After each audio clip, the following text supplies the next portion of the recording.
Path of Exiles 2 has just revealed some absolutely massive news. And as you can see right behind me, it's the new trailer. And literally in a few moments, I'm about to play this trailer for all of you to watch and see everything that's going to be coming to the game. And then we're going to repeat it afterwards and go over everything and see what we think and see what we can take apart. And if there's anything that I do miss out on, please let me know in the comments down below. Also, in the description, I've got a link to my Twitch. If you want to follow me on Twitch, I'm going to be making some insane hardcore playthroughs where maybe you can decide what skills I have to do and see if we can get to end game. And even so, tier 16 maps, that should be fun. And if you want a community to play with, talk to, there's a Discord down below as well, so make sure you join that. Let's jump into the trailer. Hi, I'm Jonathan Rogers, Game Director on Path of Exile 2.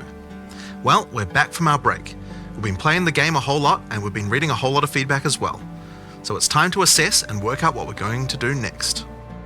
Now, later this week we'll be releasing PoE 2 0.1.1. This is a patch designed to address the concerns that we can address relatively quickly, without needing to create a new league or a new economy just yet. In this video we'll be going over some of the issues we've identified, and what we're planning on doing about them. It's worth stressing that just because a specific issue isn't on this list doesn't mean that we're not aware of it or that it isn't going to get addressed. It just means that we either can't fix the problem quickly, or we can't do so without the need for a new economy. One of the major areas that needs a lot of attention is the base experience of mapping. We've made a lot of changes here. First, in-game maps have received a balance pass to the number of monsters, number of chests, number of magical rare monsters, number of essences, strongboxes, and precursor artifacts. You should generally find maps more rewarding than before. Maps generally specialize in one or more of these elements that they will be particularly rewarding in. Now, towers are a thing that's very important for players to run often, but we only had one of them. We wanted to add more variety here as soon as possible, so we've added 4 more tower maps.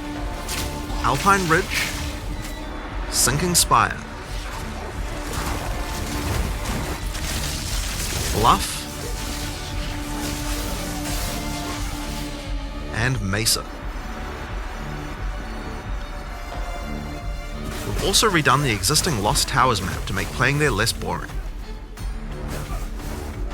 We're now also spawning more maps with bosses. The rate was intended to be 1 in 4 maps, but in reality the rate was much lower due to some maps being unable to spawn bosses. We've increased the rate to compensate for this issue so that we can get the actually intended rate. We're also adding a new type of tablet that allows you to add bosses to your maps with its own mod pool. Strongboxes also needed some love. They now spawn monsters faster, have a less annoying fog effect, and have also received changes to the timings and effects of the mods on them. Now, let's talk about visibility of effects. Many maps had too much clutter, preventing effects on the ground from rendering, causing you to be unable to see and dodge them. We've both changed the level of clutter on some maps, and has changed some effects to make sure that they are always visible. In addition, elemental explosion effects have had visibility improved, stick around for longer before they explode, and disappear without exploding if a rare monster dies.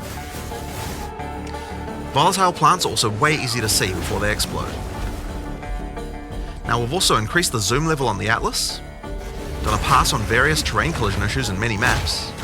We've also improved the load times of opening the world map and Atlas panel. And we also now show the biome of a map on the hover for it. For other in-game content systems, we're focusing on getting all the rewards in line with what they should be. For Delirium, we recently fixed a bug which caused Delirium monsters to just not spawn after the starting part. And we've also buffed the rate of simulacrums dropping by 20%, to make it more in line with the rate of finding the Expedition and Ritual bosses. For Ritual, we've made Omens now appear in the Ritual Tribute window 60% more often. For Expedition, we've improved the rarity from the shops, but we'll be wanting to make some more substantial changes to the rewards for this league later on.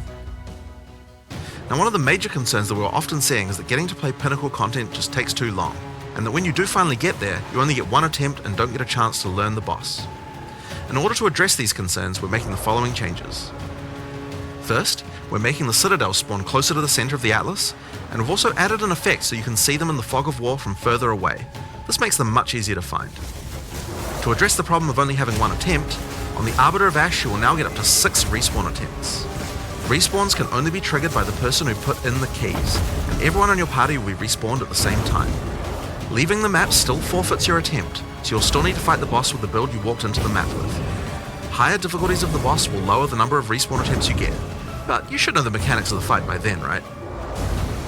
Now, we'll also be adding respawns to other Pinnacle content as well over time. Another thing that players have noticed is that there are less keys from Faradin Citadels on the market, and thought that it was because the Citadel spawns less often.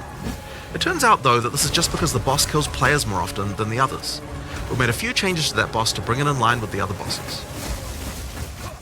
A lot of people have reported that many of our unique items are feeling underwhelming. Uniques are often designed to be build enabling at high levels, even if they're low level uniques. But we realise that we do need to make sure that more uniques feel powerful when you first get them at low levels too. In this patch we are buffing a lot of uniques. These changes should make finding uniques at lower levels a lot more fun, and make subsequent character playthroughs more fun too when you have some great uniques to use. We're also changing a few other things to make finding rares better at higher levels too. First, we're changing mod weightings a bit to make sure that there are less bad mods. Another fix is making high tier items no longer cull the highest tier modifier of a given mod type. This bug caused bows and crossbows to not spawn with attack speed at tier 5 rarity, and rings to not spawn with life at tier 5 rarity.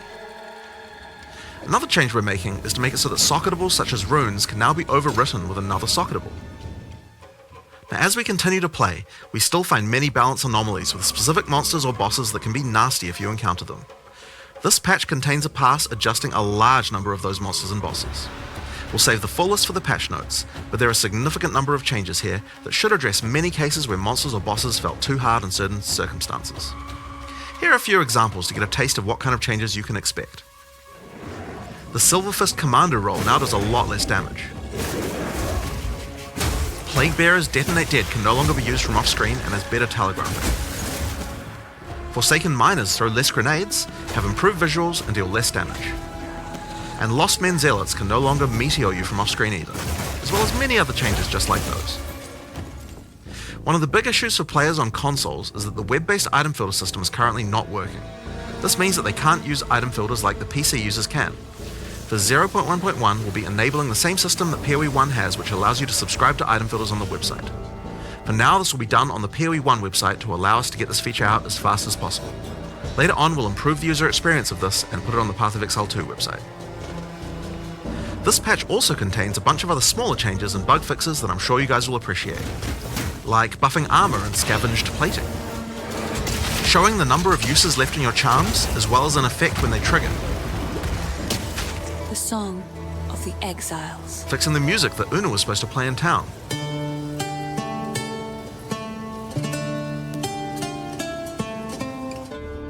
and plenty of other little fixes and improvements throughout the game.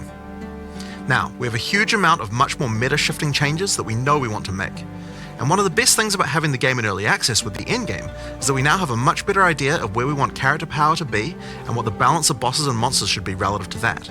But those types of changes are going to have to wait until we are ready to make a new league with a new economy for people to play in. That's still a little while away yet, but in the meantime we'll be continuing to identify things that are causing frustration and try and address them. I want to thank you guys for playing and hope to be doing more of these in the future. Later.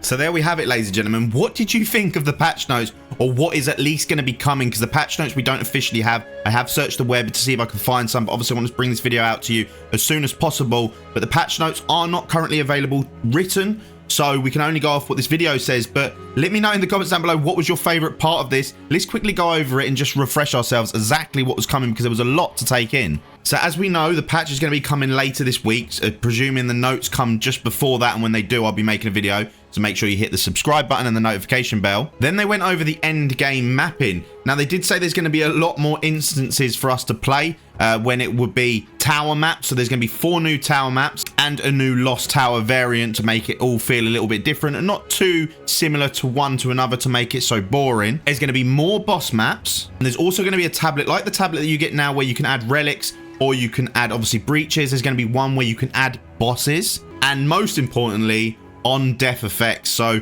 a lot of us that are at end game randomly doing stuff and just dying out in the middle of nowhere. Well, that shouldn't be the case. It shouldn't be a case anymore, because now there's going to be effects which show us things blowing up at our feet, which should help us out a little bit so we don't die too easily. Now, obviously, moving on to the leagues, there wasn't much here, but basically when you're doing the rituals, there'll be a 60% increased drop rate on omens that spawn. Now, if you do look in the currency trader Alva, some of these ritual omens cost over 800 exalts. Hopefully that'll bring it right down, meaning we can craft more. which is literally what you're seeing on the screen right now, because when you look at them now, some, like I say, are 800 plus, you can't even buy them to be able to craft and make your gear better. So this should completely sort out that side of the economy, make it better for us. Now the Pinnacle content that we're seeing on the screen right now, obviously the huge part that everyone was struggling with was citadels, because there was no actual direct way of us knowing where a citadel was, how we would find a citadel. So what they've done to obviously combat this, they've brought them closer to where the spawn pyramid is, where you come out of. And then they've also not only just done that, they've also, in the fog around you, you'll be able to find beams of light appearing in the sky. So you can just head towards that. Obviously, you're not going to be able to go straight towards it. There'll be certain routes and paths, but you'll be able to head towards the citadel, knowing at the end of your trip, you are going to get to the citadel, which is absolutely huge. And then not only, obviously, on about the citadels, we've got the Pinnacle bosses, which you're seeing on the screen right now, where you get 6 respawns. So before, if you die, you're done, you're out. Now, you do get the same situation here, whereas if you die, you can't change, obviously, the gear that you're in. When you're in, but you get 6 chances. So that's at least a benefit there, so you're not all stuck doing the same boss or having to wait and farm more citadels to be able to go back to the boss. Now you're gonna have 6 more lives every time you do it. Now, so that's flipping huge, but I just paused it on this screen right here because I want to take it back and I want to go over these uniques that we're seeing on the screen, because there's been a lot of changes apparently. So as we see here, we see an old, new, and stuff like that. So if I was to look at the old, new of the first one, which is the Black Braid third plate. So originally it gave you 5 strength, 13 intelligence, 58 stun threshold, armor applies to elemental damage.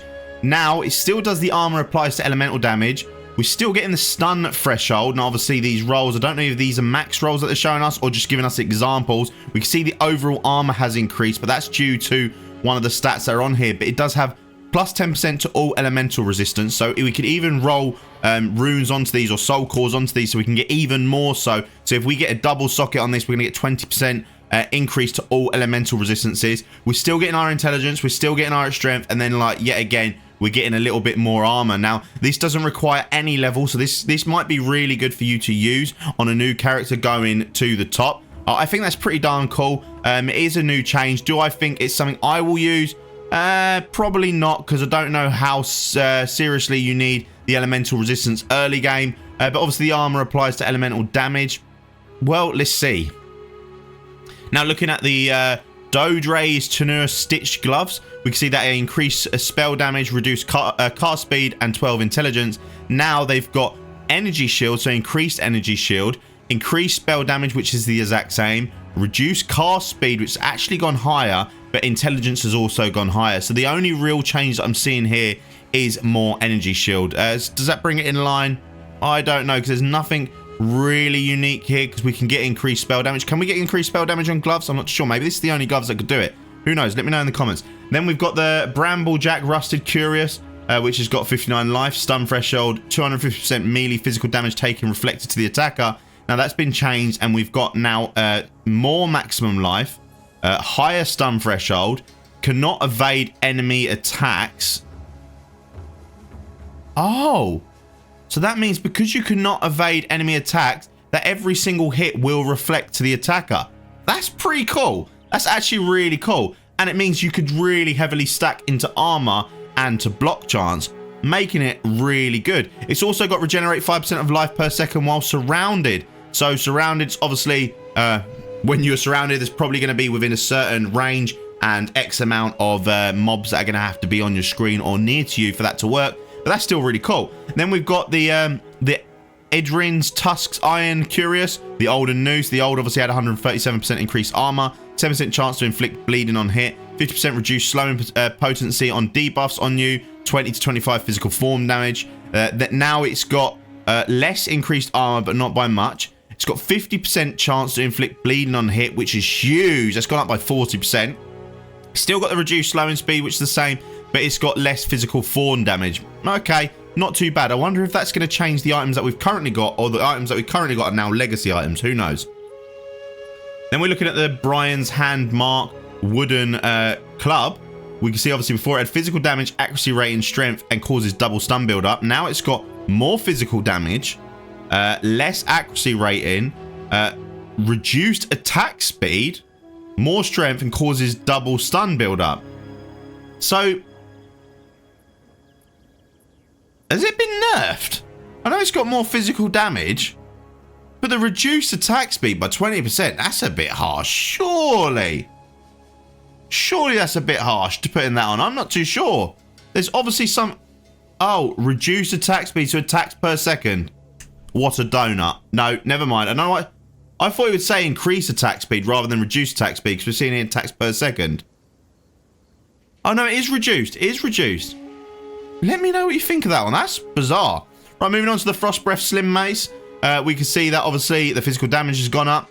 The cold damage has also gone up. All damage from hits with this weapon contributes to freeze build-up. Still does the same, and Chill and Strike against frozen enemies still does the same. So they've literally just increased the damage and gave it a bit of crit hit chance, which is not bad because we're getting an additional 5% crit hit chance, which helps overall, especially onto the percentages of the crit hit chance you have afterwards. So that is actually muy bueno. Nice to see. Moving over to the second page, we have the Gamble Sprint and Bow's Boots, which had increased evasion, dexterity, lightning resistance, and gain 0 to 40% increased movement speed at random when hit until hit again. Now we have got the less increased evasion, but we got rarity on them. We got dex on them. We got lightning resist, which is higher, but still the same roll at the bottom. I mean, all they've added to that was a bit of rarity. Is that something that I'm going to pick now because it's got a bit of rarity on it? No, because the movement speed could be 1% extra movement speed up to 40. I want consistency. I think majority of people want consistency, and this ain't kicking it for us. Maybe I'm wrong again. Let me know your opinion. Then we move on to the Mist Whisper Makeshift Crossbow. So before it had cold damage, mana per enemy killed, and increased freeze build up, and attack chains 2 additional times. So what they have done to this is the cold damage has gone up a little bit. Still get the mana per enemy killed. You get 33% increased freeze build up. So it's actually gone down. That's been nerfed, the freeze build up. And you get increased duration on enemies, which wasn't there before. And then attacks chain 2 additional times. That's still the same. Moving on, we got the Matsia Crescent Quarterstaff, which I don't think I've even seen in this game. It looks pretty cool, though, not going to lie. Let's see what's happened. So it's got crit chance, increased attack speed, increased mana regeneration, and skill reserves 50% less spirit. So what they've done now is they've added cold damage, lightning damage, critical hit chance, increased attack speed, increased mana regeneration rate, and skill reserves 50% less spirit. Now, I don't have a problem with spirit as a monk because we can easily get spirit through going down the tree. But I'm guessing this is if you want to use a quarterstaff on a different character and have more spirit. I'm not too sure.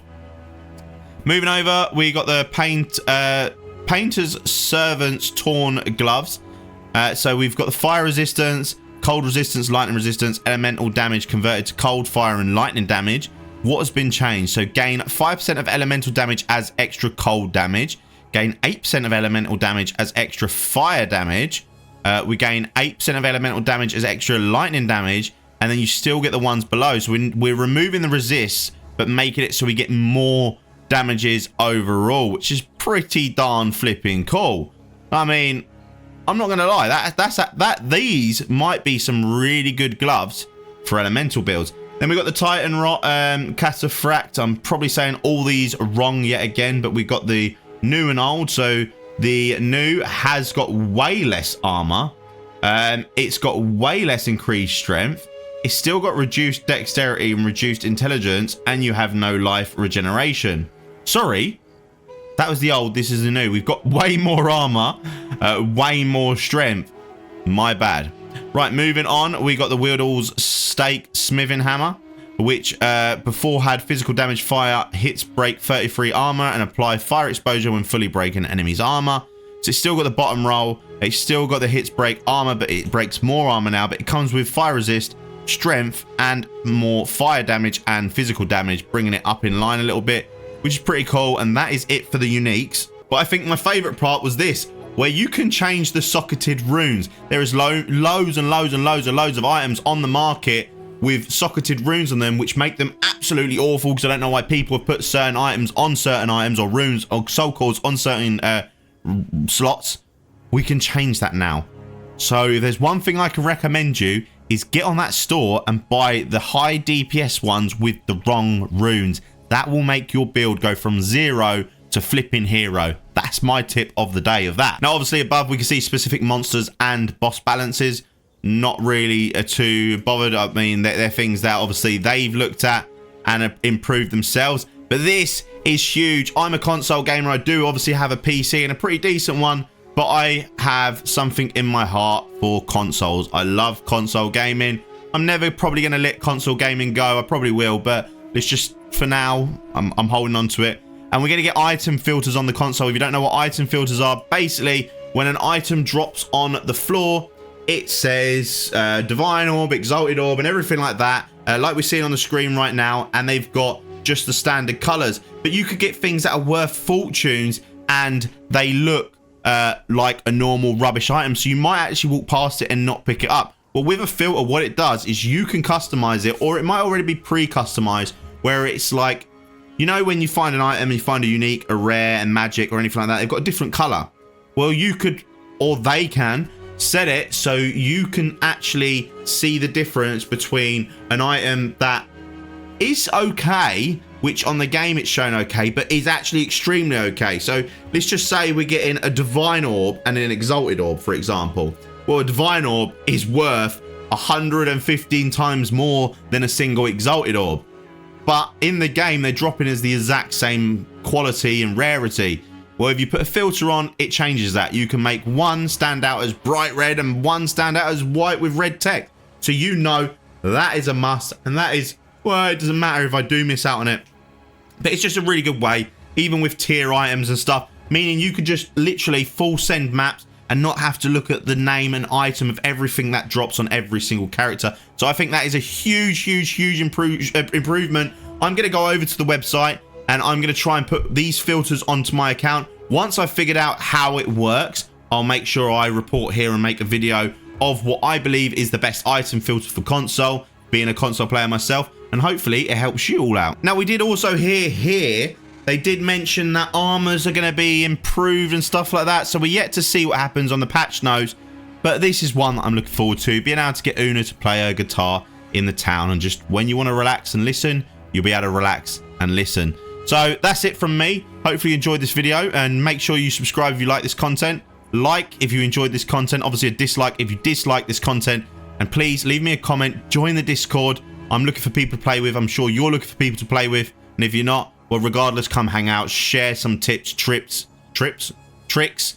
and see you in the next one. Peace.